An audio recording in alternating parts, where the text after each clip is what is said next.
오늘은 출애굽기 28장 말씀을 통해서 우리가 하나님의 말씀을 함께 나누도록 하겠습니다.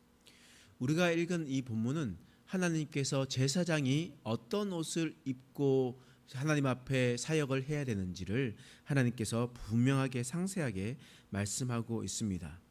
오늘 말씀 출애굽기 28장 2절과 3절 말씀에 이런 말씀이 기록되어 있습니다. 함께 읽겠습니다. 시작. 내 형 아론을 위하여 거룩한 옷을 지어 영화롭게 아름답게 할지니 너는 무릇 마음에 지혜 있는 모든 자 곧 내가 지혜로운 영으로 채운 자들에게 말하여 아론의 옷을 지어 그를 거룩하게 하여 내게 제사장 직분을 행하게 하라. 하나님께서 분명하게 말씀하셨습니다. 지혜로운 영으로 채운 자들에게 제사장의 옷을 짓게 하라. 근데 그 옷은 어떤 옷이냐? 거룩한 옷이다 라고 성경은 이야기를 하고 있습니다. 아론을 위하여 거룩한 옷을 지어라 라고 말씀하셨습니다. 그렇기 때문에 그 옷을 입는 자는 거룩해지고 이 옷을 입는 자를 내가 구별하겠다 라고 하나님께서 말씀하고 있습니다. 이처럼 하나님은 제사장에게 이런 거룩한 옷을 입으라 라고 하나님께서 말씀하셨습니다. 그러면 우리는 지금 율법을 지키지 않으니 우리는 어떤 옷을 입고 살아가야 되는지, 우리는 어떻게 행동해야 되겠습니까? 여러분, 베드로전서 2장 9절 말씀에 보면 하나님께서 이렇게 말씀하셨습니다. 그러나 너희는 택하신 족속이요 왕같은 제사장들이요. 하나님께서 목사에게만 너희는 택하신 족속이다, 선교사들에게만 너희는 택하신 족속이라 이야기하지 않으셨습니다. 하나님께서는 우리 모두들에게 말씀하시길 너희는 택하신 족속이요 왕같은 제사장이다. 그러므로 우리는 하나님 앞에 나아갈 때 거룩한 옷을 입어야 하는 자들임을 분명합니다. 그럼 우리는 어떤 옷을 입어야 될까요?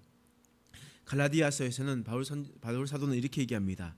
갈라디아서 3장 27절 말씀에 보면 이런 말씀이 기록되어 있어요. 누구든지 그리스도와 합하기 위하여 세례를 받는 자는 그리스도로 옷 입었느니라. 세례를 받는 자는 그리스도로 옷 입었느니라 라고 기록되어 있습니다.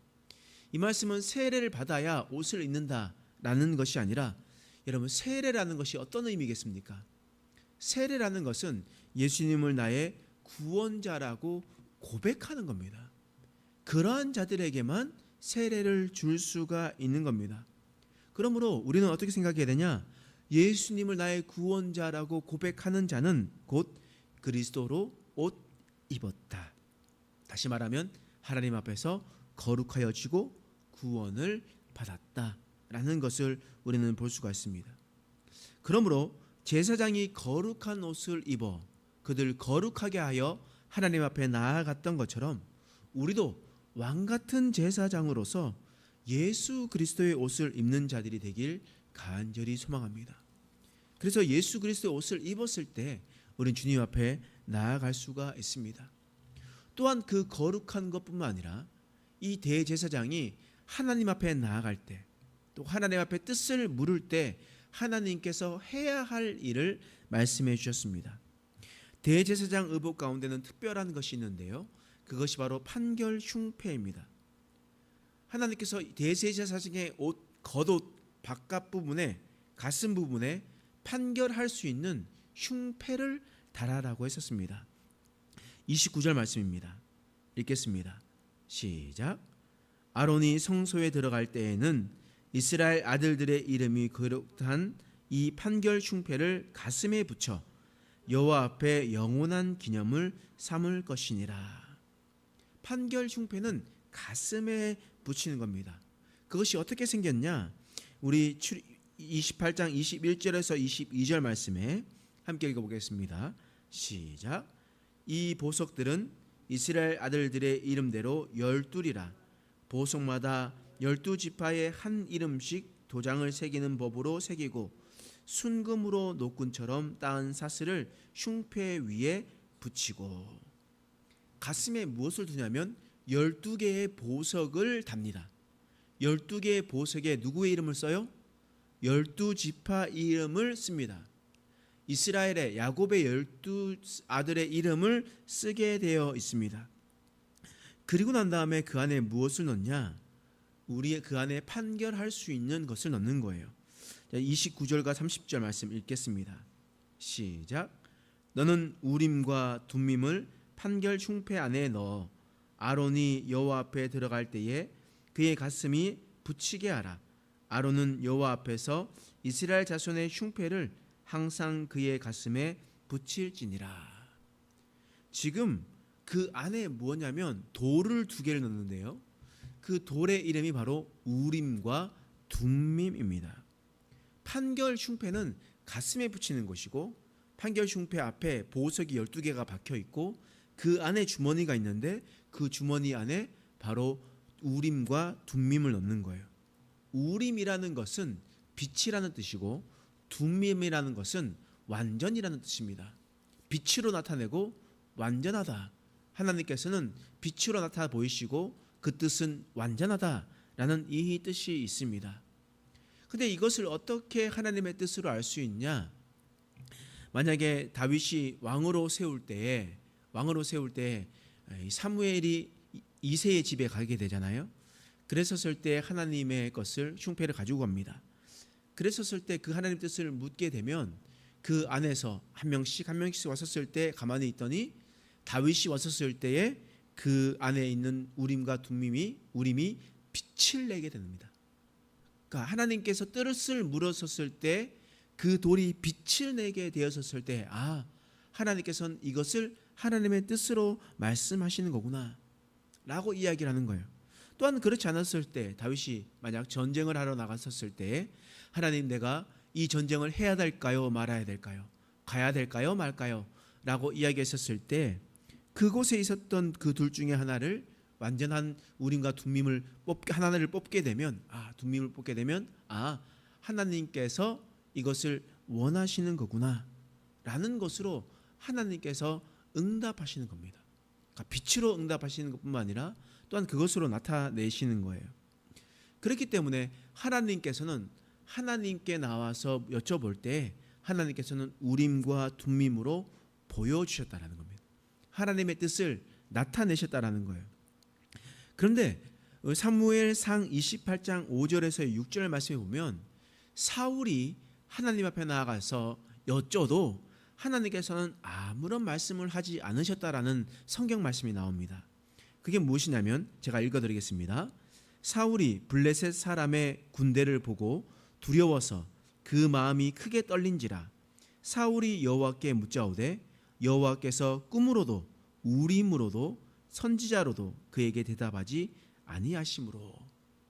사울이 하나님을 떠나서 하나님 앞에 버려짐을 당했습니다. 그러니 여호와께서 꿈으로도 말씀하지 않으셨습니다. 선지자들을 보내서 말씀하시지 않으셨습니다. 판결 흉패에 있는 우림으로도 빛으로도 나타내 주지 않으셨다라는 것을 하나님께서 말씀하시고 있는 겁니다.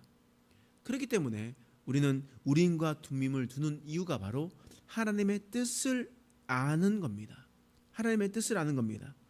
둘 중에 하나니까 홀짝이겠네, 하나님의 뜻을 그냥 아무리 이렇게 선택하겠네 라고 이렇게 생각하는 것이 아니라 이것은 사실 본질적인 문제거든요. 여러분, 하나님의 뜻을 알아갈 때 어떻게 하겠습니까? 하나님 이쪽으로 갈까요 저쪽으로 갈까요 하면 침을 탁 뱉어가지고 탁 쳐가지고 이쪽으로 튀면 이쪽으로 가고 저쪽으로 가면 저쪽으로 가는 겁니까? 아니면 둘 중에 OX를 넣어놓고 그러면 하나님 이쪽으로 갈까요 저쪽으로 갈까요? O 하면 저는 가겠습니다. 그렇게 하면서 제비뽑기 하면서 그렇게 하겠습니까? 여러분, 옛날에 그 코미디 프로에 강호동이 나와서 부채도사라는 프로그램이 있었잖아요. 이게 맞을까요 저게 맞을까요 이렇게 하면서 막 쓰러지는 것이 있습니다. 오른쪽으로 쓰러지면 맞다, 왼쪽으로 쓰러지면 아니다. 여러분, 하나님의 판결 흉패는요 그냥 그렇게 뽑기로 나타내는 것이 아니었습니다. 사실 하나님께서 이렇게 하셔야 하는 본질적인 문제가 있었던 거예요. 왜 그렇겠습니까? 너에게 전쟁이 생기거나 어려움이 생기거나 병이 생기거나 그런 어려운 일이 생길 때 그 문제를 누구에게 가지고 나오라고요? 하나님께 가지고 나오라고요. 그 문제를 하나님께 가지고 나오면 하나님께서 판결 흉패로 말미암아 우림과 둠임으로 너에게 뜻을 보이겠다. 그러므로 너희는 너희의 힘듦과 어려움을 하나님께 아뢰어라. 그러면 하나님께서 너희 인생을 책임져 주실 것이라는 하나님의 뜻을 이 판결 흉패 그 안에 우림과 둠밈을 통해서 우리에게 말씀하시는 겁니다. 그런데 이렇게 이스라엘에 이런 판결 흉패가 있었음에도 불구하고 또 그렇게 나아갈 수도 있었음에도 불구하고 이스라엘 왕은 그렇게 하지 않았다는 것이 있습니다. 여러분 이건 좀 읽었으면 좋겠는데요. 구약 성경 559페이지에 열왕기하 1장 말씀이 있습니다. 열왕기하 1장 말씀. 열왕기하 1장 말씀. 559페이지 열왕기하 1장 1절 말씀입니다. 읽어보겠습니다. 시작. 아하시아가 열왕기하 1장 1절 말씀 맞죠? 잠시만요. 2절 말씀인가요? 네, 2절 말씀 읽겠습니다. 시작.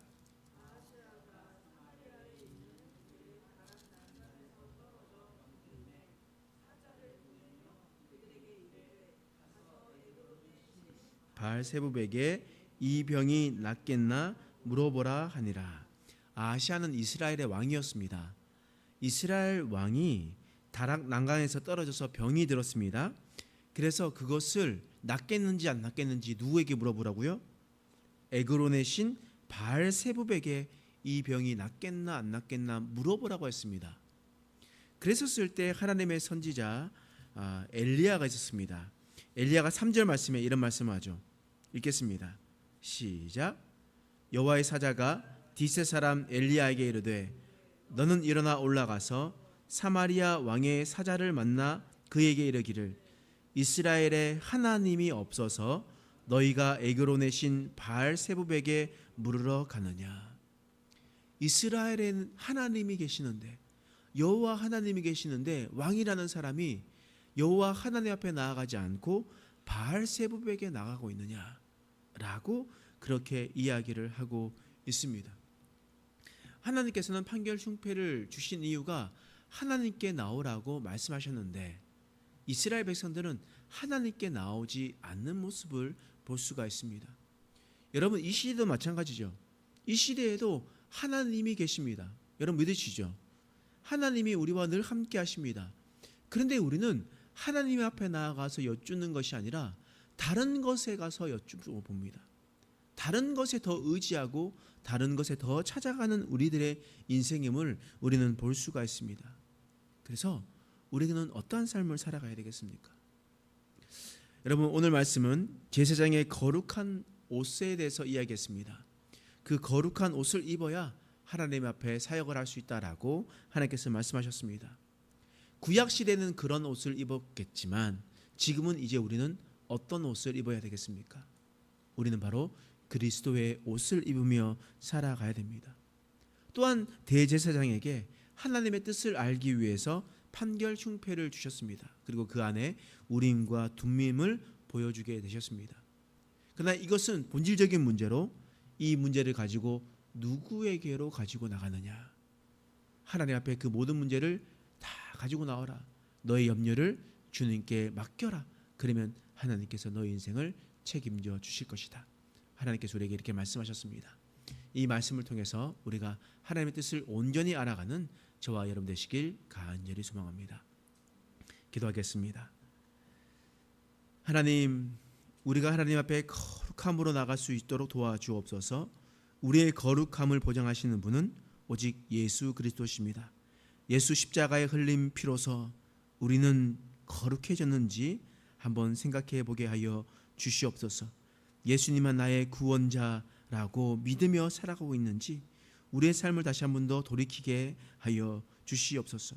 또한 우리가 하나님 앞에 우리의 문제를 하나님께만 가져나가길 소망합니다. 다른 것을 의지하고 다른 것에 여쭙는 것이 아니라 오직 여호와 하나님께 여쭈고 하나님의 뜻을 알아갈 수 있는 우리의 인생 되게 하여 주시옵소서. 감사드리며 예수님의 이름으로 간절히 기도드립니다. 아멘.